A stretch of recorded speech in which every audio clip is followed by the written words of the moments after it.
अस्सलामुअलैकुम। Welcome to my YouTube channel. उम्मीद है आप जहां भी होंगे खुशाबाद खैर आफियत के साथ होंगे। आज मैं बना रही हूं बहुत ही मज़ेदार बैंगन कढ़ाई या बैंगन मसाला, जो भी आप कह लें। तो चलिए स्टार्ट करते हैं हमारी आज की रेसिपी। बिस्मिल्लाहिर्रहमानिर्रहीम। बैंगन मैंने लिए हैं 1 किलो के करीब। यहाँ मैंने लंबे वाले बैंगन लिए हैं। आप कोशिश कीजिएगा कि इस रेसिपी के लिए आप लंबे बैंगन ही यूज़ करें।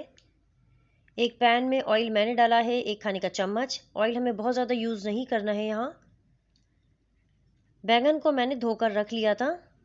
बैंगन को ढककर लो फ्लेम पर हम स्टीम कर लेंगे। ढकने की वजह से अंदर जो स्टीम बनेगी उसी भाप में बैंगन गल जाएंगे हमारे। तकरीबन 10 से 12 मिनट में हमारे जो बैंगन हैं वो अच्छी तरह से गल जाएंगे। 10 से 12 मिनट हो चुके हैं। बैंगन जो है हमारे अच्छी तरह से गल चुके हैं। जैसे ही मैंने ढक्कन हटाया है, आप देख सकते हैं बैंगन कितनी तेज़ी के साथ श्रिंक हो रहे हैं। बैंगन हमारे बहुत अच्छी तरह से गल चुके हैं। बैंगन का जो ऊपर वाला पार्ट होता है, जो हेड है, वो मैं हटा लूँगी। आप चाहें तो आधे हटा दीजिए, आधे रख लीजिए। बैंगन हमारे बहुत अच्छी तरह से गलकर सॉफ्ट हो चुके हैं। बैंगन की स्किन मैं रिमूव कर लूँगी। अगर आप चाहें तो आप पूरी तरह से बैंगन की स्किन हटा लीजिए। मैं हाफ़ स्किन रिमूव कर रही हूँ, हाफ़ स्किन मैं बैंगन पर ही छोड़ रही हूँ। जिस तरह से भी आपको पसंद हो, अगर आप चाहें तो पूरी तरह से भी स्किन के साथ पका सकते हैं। बैंगन हमारे रेडी हैं। बैंगन को मैं रख लूँगी फ़िलहाल साइड पर। मैं तैयार कर लूँगी बैंगन का मसाला। जिस पैन में मैंने बैंगन को स्टीम किया था, उसी पैन में मैं शामिल कर रही हूँ तकरीबन आधा कप के करीब ऑयल है। प्याज 2 से 3 थी मीडियम साइज़ की, जिसे मैंने इस तरह से चॉप कर लिया था, वो भी मैंने तेल के साथ शामिल कर दी हैं। हल्का सा गोल्डन कलर आते ही मैंने इसमें शामिल किया है भुना कुटा धनिया है, ये तकरीबन 1 चाय का चम्मच था। टमाटर मेरे पास थे 3 मीडियम साइज़ के, जिसे मैंने बारीक बारीक काट लिया था, वो भी मैंने मसाले में शामिल कर दिए हैं। पिसी लाल मिर्च है 1 चाय का चम्मच। कुटी लाल मिर्च है आधा चाय का चम्मच।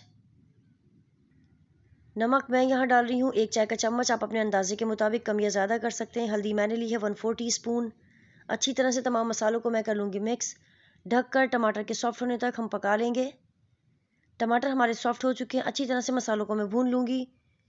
यहाँ मैं इसमें शामिल कर रही हूँ साबुत लहसुन थे, तकरीबन 6 से 7 थे, जिसे मैंने बारीक इस तरह से काट लिया था।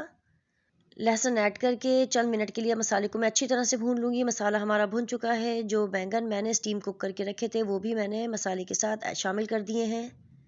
अच्छी तरह से मैं बैंगन को मैश कर लूँगी। पुदीने के पत्ते यहाँ मैंने लिए हैं तकरीबन 2 से 3, जिसे मैंने चॉप कर लिया था। 3 से 4 हरी मिर्चें थी, जिसे मैंने लंबाई में कट कर लिया था। ढककर तकरीबन 10 से 12 मिनट के लिए बैंगन को मैं दम पर रख दूँगी। बैंगन हमारे बहुत ही मज़ेदार से तैयार हो चुके हैं। मैं इसे कर लूँगी डिश आउट। ये बैंगन आप ज़रूर ट्राई कीजिएगा। ये बहुत ही मज़े के बनते हैं, बहुत डिफरेंट है। वो लोग जो बैंगन नहीं खाते हैं, गारंटेड वो भी इसे बहुत ही शौक से खाएंगे। अगर आप मेरी रेसिपीज़ ट्राई करते हैं, आपको मेरी रेसिपीज़, मेरी रेमेडीज़ पसंद आती हैं, तो अपना फ़ीडबैक ज़रूर दिया कीजिए और मेरे चैनल को लाइक, शेयर एंड सब्सक्राइब करना ना भूलिएगा। Mummy, it's too yummy.